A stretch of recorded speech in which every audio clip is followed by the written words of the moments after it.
I'm really excited today. I'm here at EyeMya, which is a Chinese restaurant in Kimihurura that make the most beautiful little flower pastries with these traditional tea sets. And I came here last week with my friend Susanna, and it was just so beautiful that I asked if I could come back and film and if they could show me how they make them. And they said yes. So let's go take a look.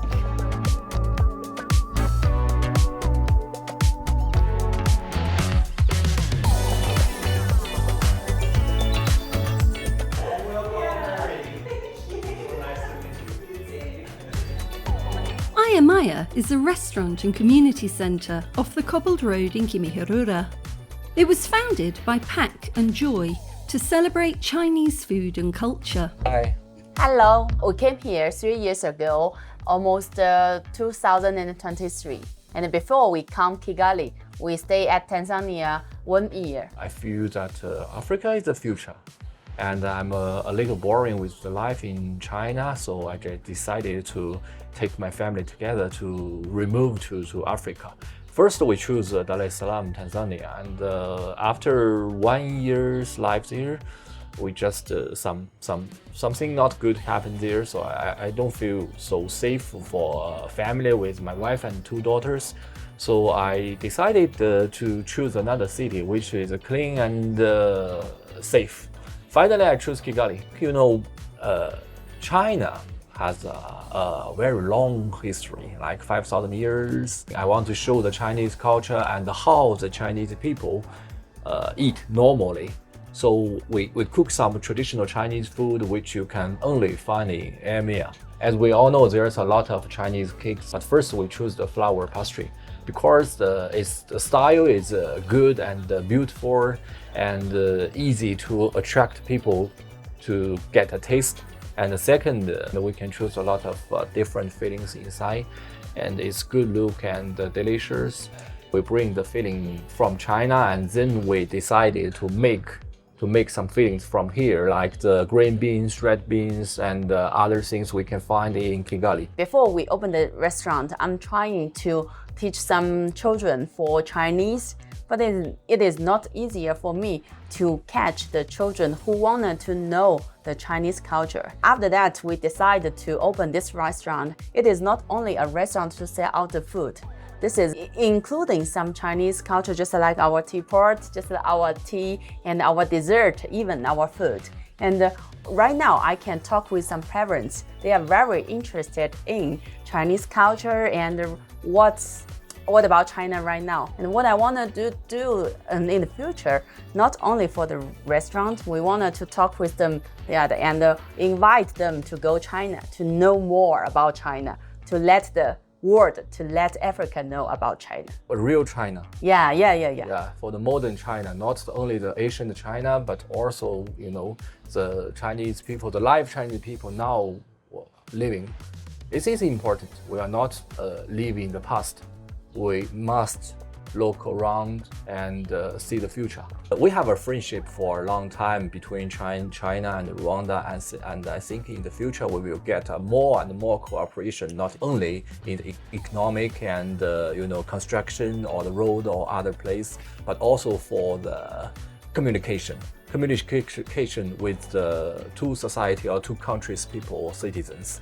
I think we have a fantastic future, especially for the people communicate with each other together.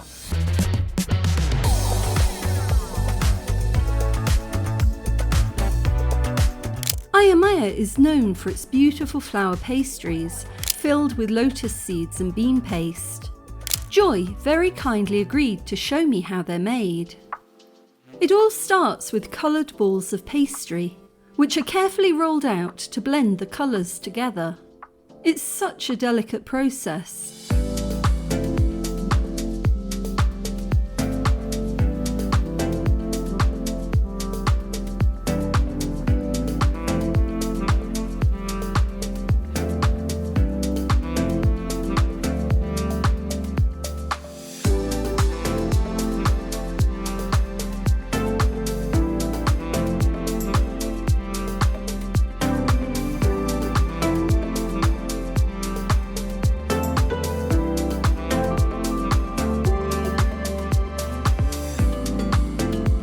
Then a paste filling is added to the pastry casing.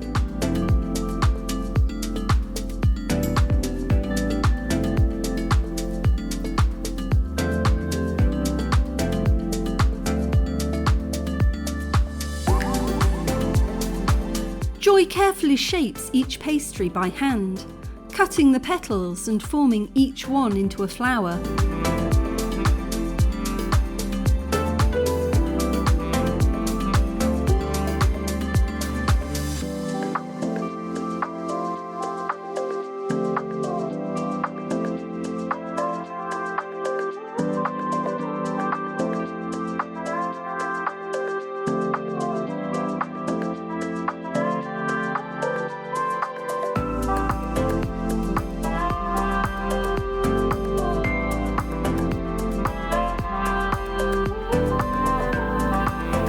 To finish off, a little bit of egg yolk is added to the centre of the flowers to give them a bright orange glow.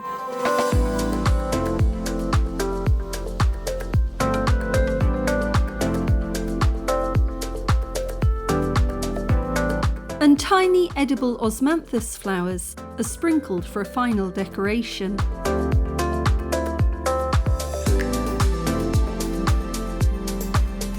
Then the pastries are ready to go into the oven.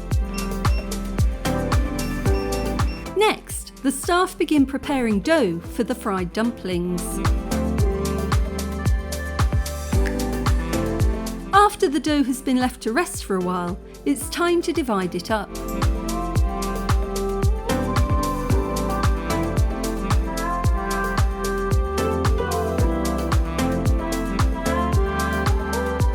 Then it's rolled out and a little bit of oil is added to stop it from sticking together.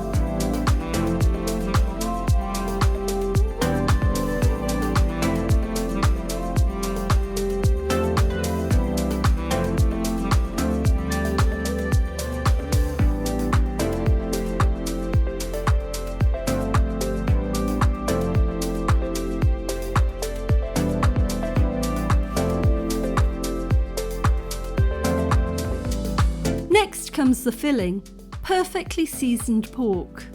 Each one is pinched together by hand, creating this distinctive Chinese dumpling shape. It's a time-consuming process, but the results are wonderful. Today, we're making two types of dumpling. The round ones are called shengzhengbao, or fried buns. Oh, that's so cute. And these moon-shaped ones are gorgeouse, which literally translates to pan stick, because they stick to the bottom of the pan when they're cooked. I wasn't sure why there were so many staff when I entered the kitchen, but I soon came to understand. There's a whole production line going on here. This food really takes a lot of love and care to prepare. Whilst work continued in the kitchen, I stepped outside for a quick cappuccino. I love the cups they use. They called me back in as soon as it was time to start frying. The dumplings are placed in a huge pan as the oil starts to heat up.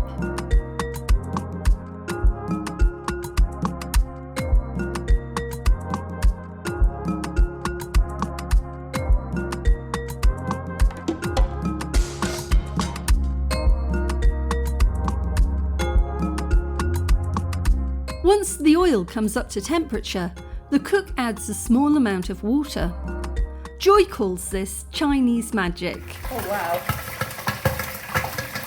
The water causes the oil to spit fiercely, so you have to be very careful and make sure the pan is covered. But it also means that the dumplings both fry and steam at the same time.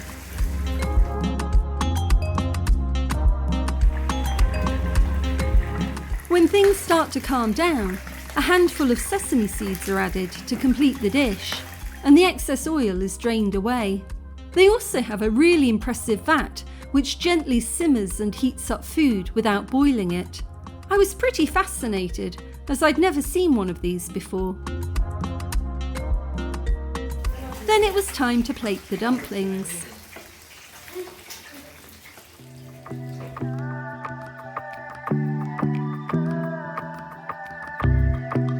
And the moment I had been looking forward to all morning. tasting them.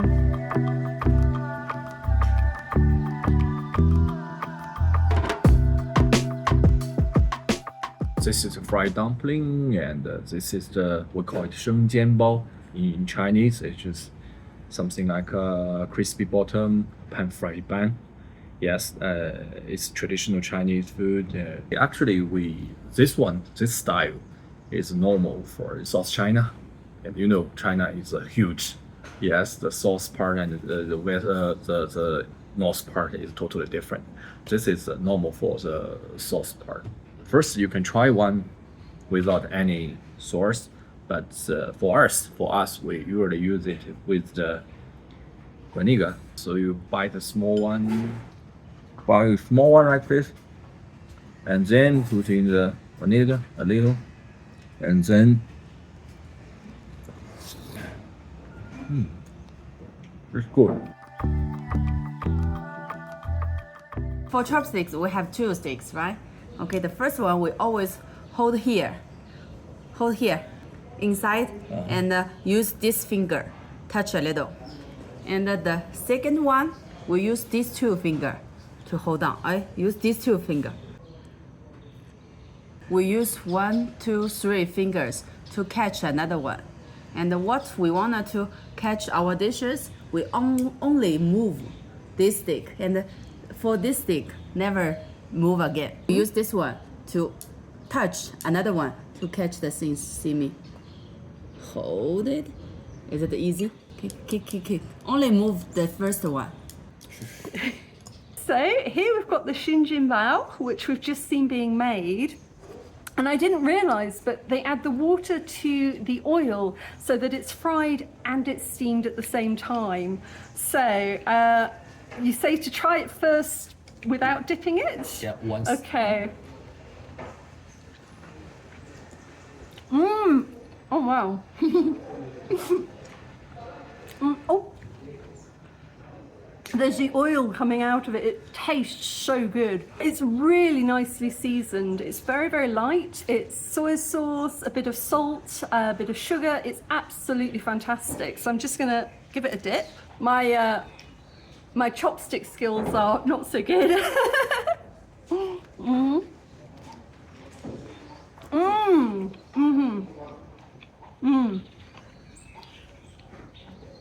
It's really, really good with the soy sauce.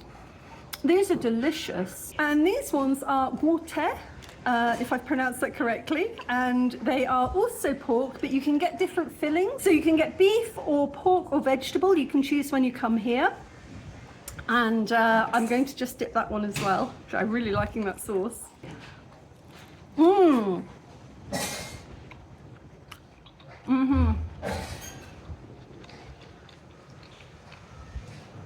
That is wonderfully crispy. And it's just been amazing to watch these being made by hand and then cooked up and served. These are so fresh. So 2 very different dumplings, but both taste amazing.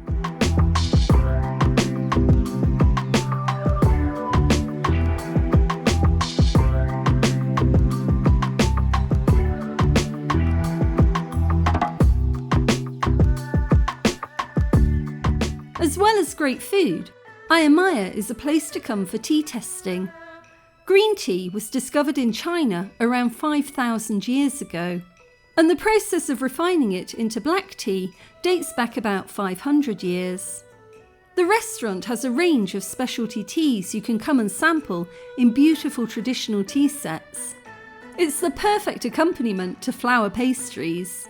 Let me introduce the tea here. We have the Tang green tea. This one is Tang green tea. This one is the black tea, but it's the world's first black tea in the history. It's an ancient one. Yeah, we call it Zhengshan Xiaozhong.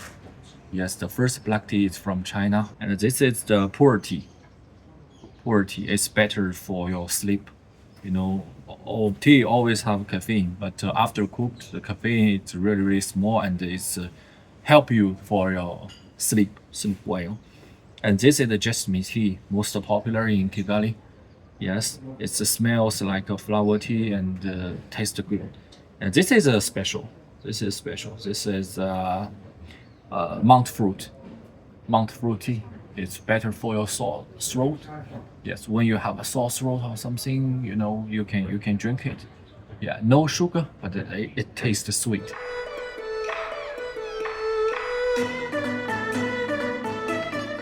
So you can come and try all of these different types of tea.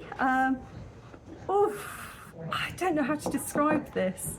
It's monk fruit. I've never seen one of these before, but we're going to make it into tea and give it a go.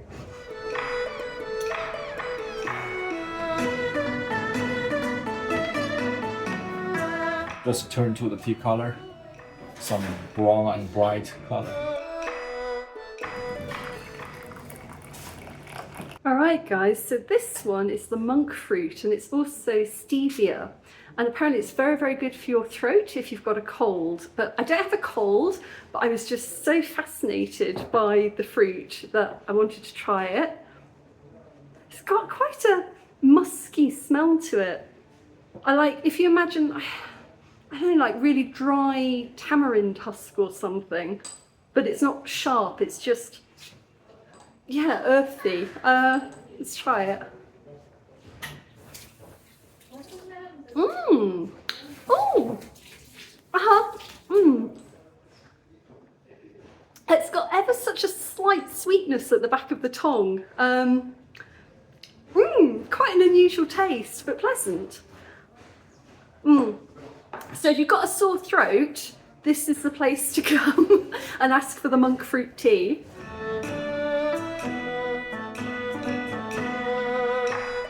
Okay, so the last one that I'm going to try is this. It's called pu tea, and it's a fermented tea that goes through this crazy process where it's baked twice and then it's stored for a couple of years whilst it ferments. And this apparently is very, very good for your sleep. And you can see from the pattern on the cup, it looks like a dream. So I need this one because I am sleeping terribly at the moment. So let's give it a go. Ooh. Yeah, it's really strange. All of these smells, I can't describe them. They're just so different to each other. It smells like black tea, but sort of mellow. Yum, that just tastes like a really nice cup of tea to me. So hopefully I'm going to get a good night's sleep tonight. But come on down here and try these teas. It's just fascinating to learn about them and to try the different flavours. I've had a wonderful day with Pack and Joy, learning about their cooking process and traditional Chinese tea. I highly recommend dropping by the next time you're feeling peckish. Details in the video description below.